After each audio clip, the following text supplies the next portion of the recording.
am Steve Cofield. I don't give a Alongside Adam Hill. You guys are a bunch of jerks, and you can't handle it.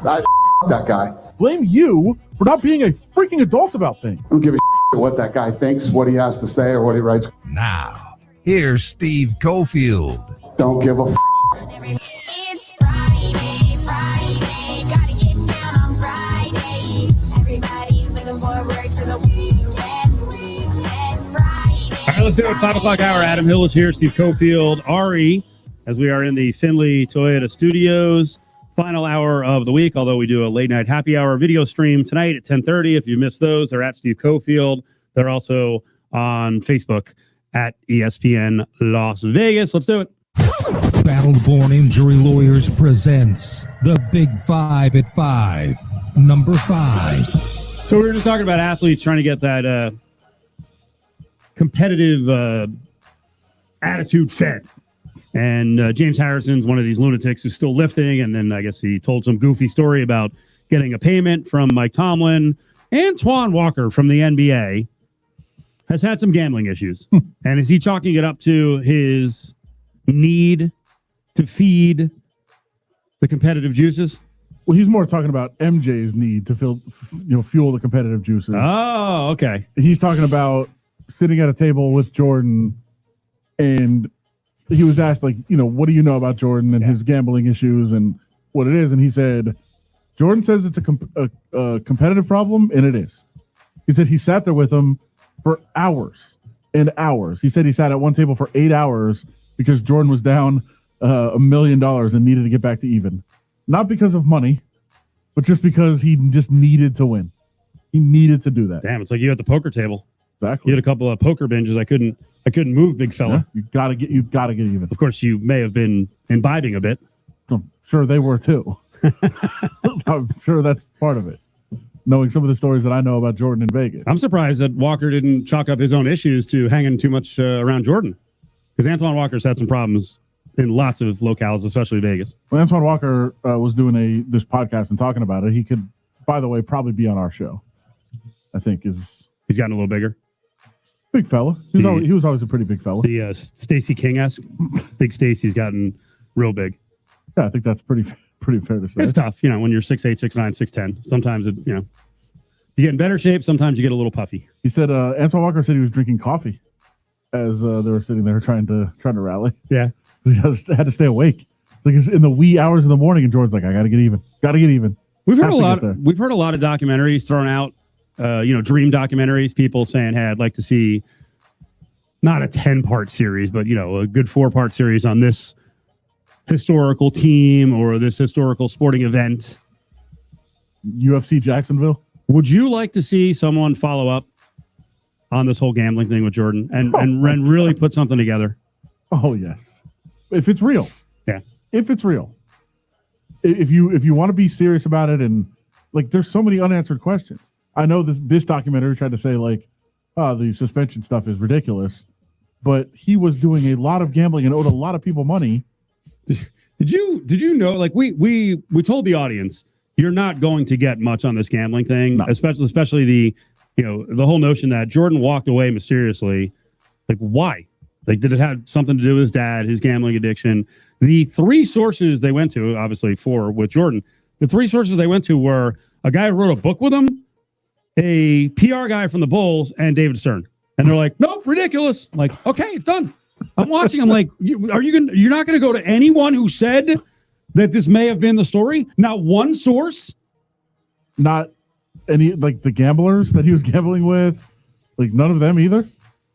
It was very, this whole thing, it's been my problem from the beginning. Yeah. It's why I said I was very excited to watch it, but also I knew nothing real was going to come out of it.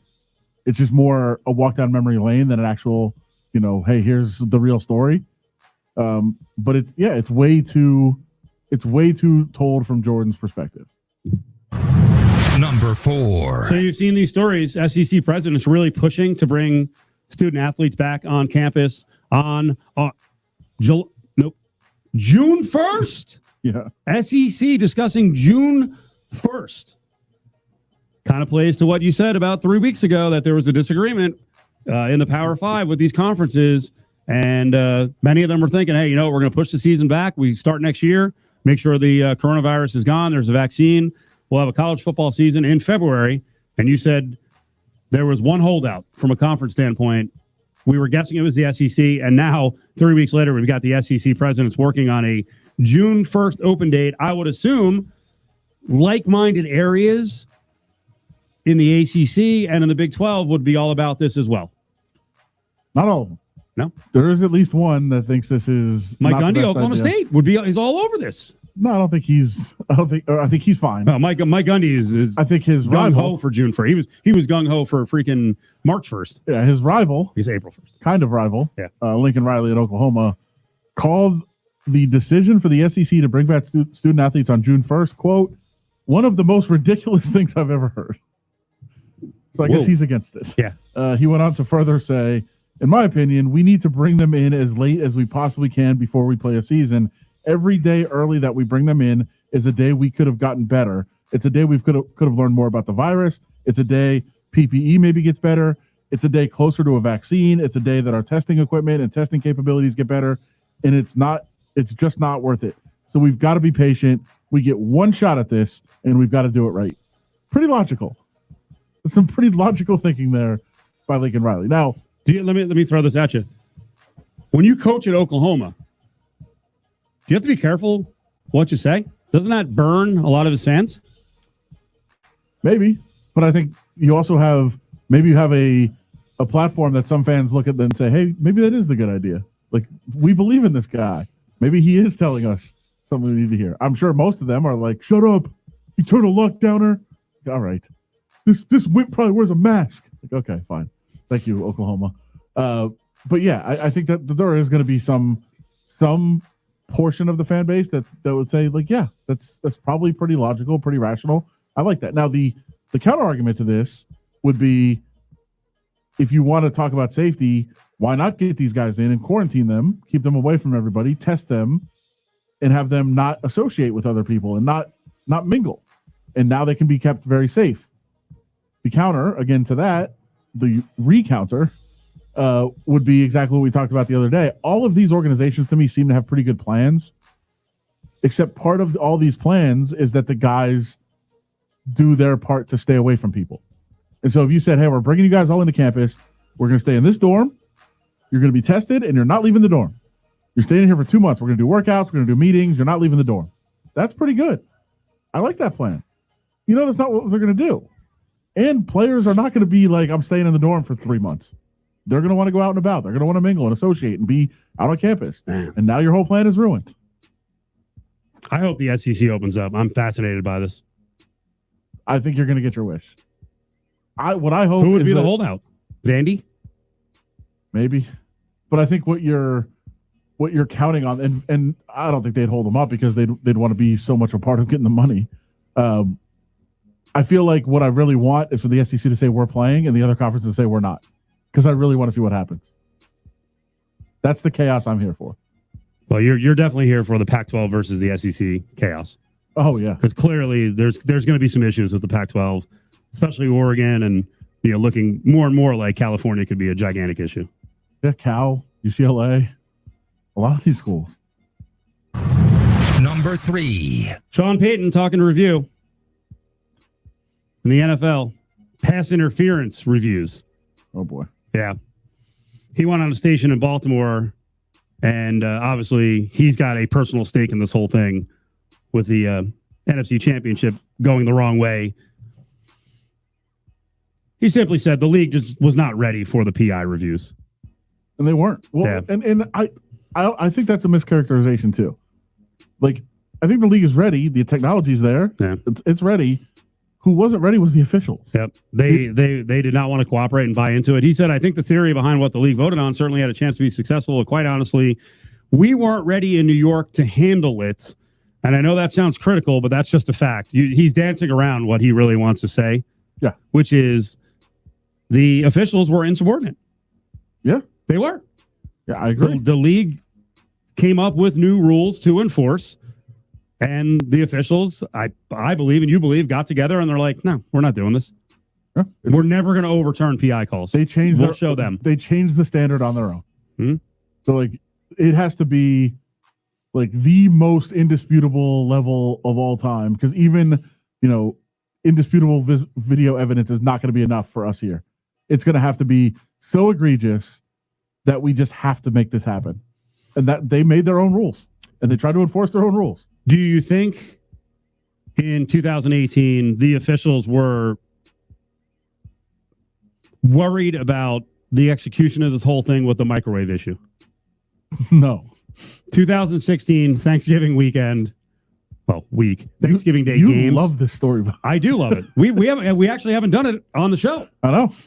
Dean Blandino said that the NFL replay, the system crashed for more than a few minutes on Thanksgiving because someone used the microwave. Just walk away.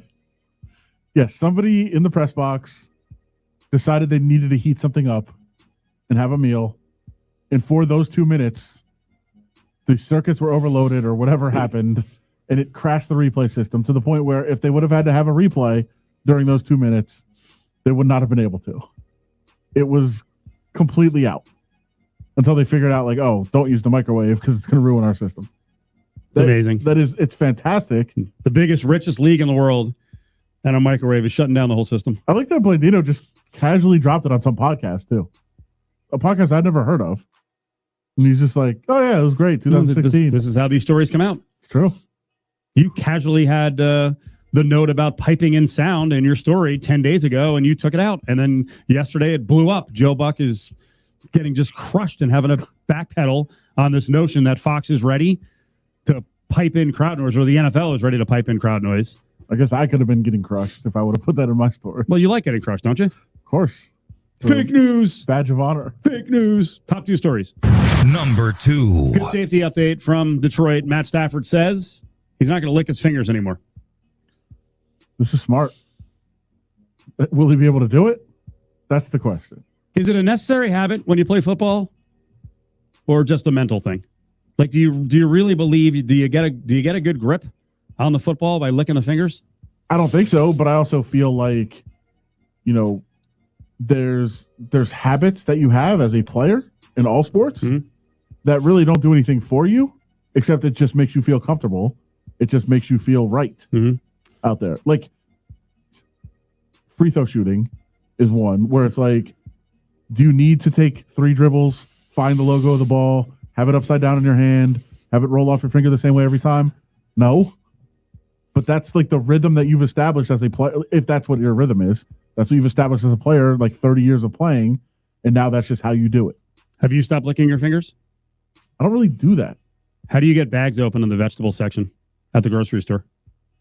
First of all, no more going to the it's the pre-packaged ones or nothing. Really? I'm not touching produce. Having a tough time with limes for drinks at home. And I get the bag and I'm like, I'm not going to take the mask off. And I'm just like shaking it, like trying to put the fingers down. I'm like, this is not working. Just get lime juice. I need something in. I guess I could. A little ingenuity would be, well, they probably turned them off. Do they still have the sprayers over the produce section? I guess I could just wait, put my hand underneath it, grab the bag, and then I'd have some moisture. I hadn't thought about that, but they may have turned those off. This new normal, I can't deal with it. It's a tough adjustment, Steve. Taking away my freedoms. Yep. Did you see that people in Detroit got in a tizzy over the fact that Matt Stafford's house is up for sale? He's gone. Here we go. Bet the Patriots now. He's going to the Pats. That'd be interesting. City or Stafford? It would seem a little late in the game for the Lions to make that decision. Although, you trade Matt Stafford, there's a quality starting quarterback available out there. Cam? Yep. Cam to the Lions. Cam Newton on the Lions. Okay. Everyone out there betting under on the Patriots at 9. Maybe an over bet is worth it, just in case. Until we find out that Stafford's 100% staying in Detroit. His house is up for sale. Stafford on the Patriots, you would make them one of the favorites in the AFC, right? Are you joking? Are you not a Matt Stafford guy at all? Oh, I'm saying you would. Yes, of course. Yeah, so would I. Okay. Is this Patricia paying back the Patriots? I know we feel like there's this whole incestuous relationship with Belichick and his exes and then his buddies. or Patricia makes a deal like I'll give you Stafford, and then I get to come back to the staff after I get fired. Well, I think that's already a done deal, isn't it? Probably, but maybe he's just securing it. I didn't mean the fired part. I mean, he'll be back there at some point.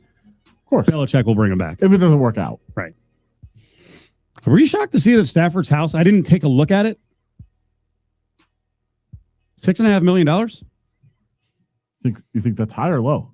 Well, first of all, I think we should check on, is it a Detroit area house, or is it actually, he's a Texas guy.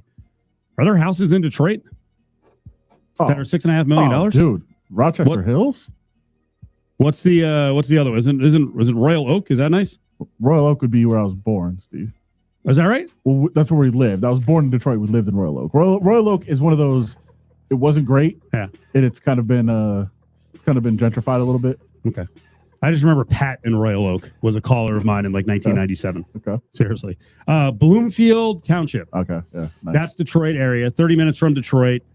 The 5-bedroom, 7-bath house sits on a peninsula overlooking Upper Long Lake. It has a glass elevator. Ooh! Indoor basketball court.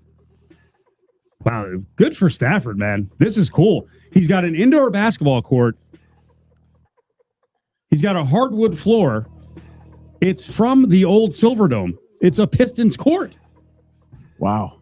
And that's not even the best thing about the house. Ready for this? He's got the largest infinity pool in the state. Okay. Good for him. So that's nice. Now, what does that mean? $6.5 million in Bloomfield, Michigan would be what in California? 60 million? No, I'm going to go like Vegas, 20 million? I'm going to go like 22, 23. On a peninsula. How much land is that? It's crazy. Damn. Matt Stafford, living large. See what he can buy in Massachusetts. When he sells the house. Now they're downtown now, but it's actually not far from like the Silverdome. Okay. So it's up. Well, that was in Pontiac, right? Yeah, it's up in that area, not far from. And that is right? They finally knocked it down. Yeah, I mean it was falling apart anyway. They knocked it down. They were doing swap meets there. Yeah. At the old football stadium, swap meets. They should. Well, they're getting some use out of it. Yeah. You know where a great spot would be for a swap meet in Vegas? All right, we got to stop with this Spring Mountain and Rainbow. This friggin' Kmart. We're so concerned about this old Kmart location at Spring Mountain and Rainbow. All right, top story. Number 1. I thought this was fake. I seriously thought this was Barry McCockiner playing Jim Trotter. An interesting theory. I think people are going to flip out over this. Yeah. Tweet earlier today, NFL owners will vote next week on a resolution that would improve a team's draft position. What? You just randomly improve their draft position? No, it's not random.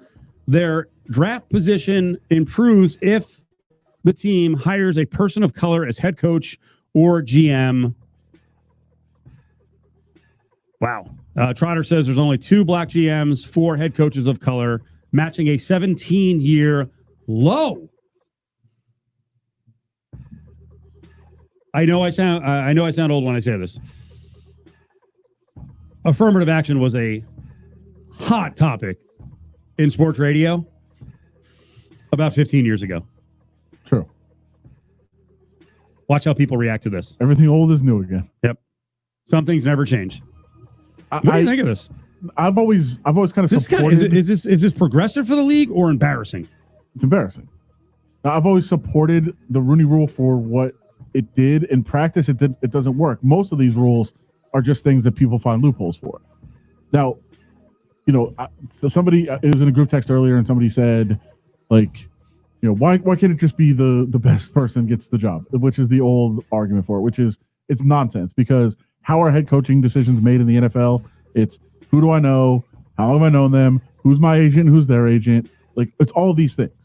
And so what the spirit of the Rooney Rule was to make sure that you had a more inclusive interviewing process, so that not only would more people form good relationships with the decision makers, but also that you would have your minority candidates that never even got the opportunity to interview, to learn how to interview. Hey, I like to go through this process. How many coaches have we heard say, I did an interview, my first interview for a head coaching job didn't go very well. Like, I didn't know what they wanted to hear. I wasn't prepared. I wasn't ready for it. My second one, I was much more prepared. You've heard that a lot. Yeah. And so it's a chance for guys to go through that process, and let's just continue to build and get more people into the pool, get these relationships, all these things happening. This to me feels like a complete step backward, and it's like the fact that this has not been successful because people just look for loopholes and they don't actually, go by the spirit of the rule. We've gotten to this point. I'll tell you what I'm doing. Every year I'm firing my coach.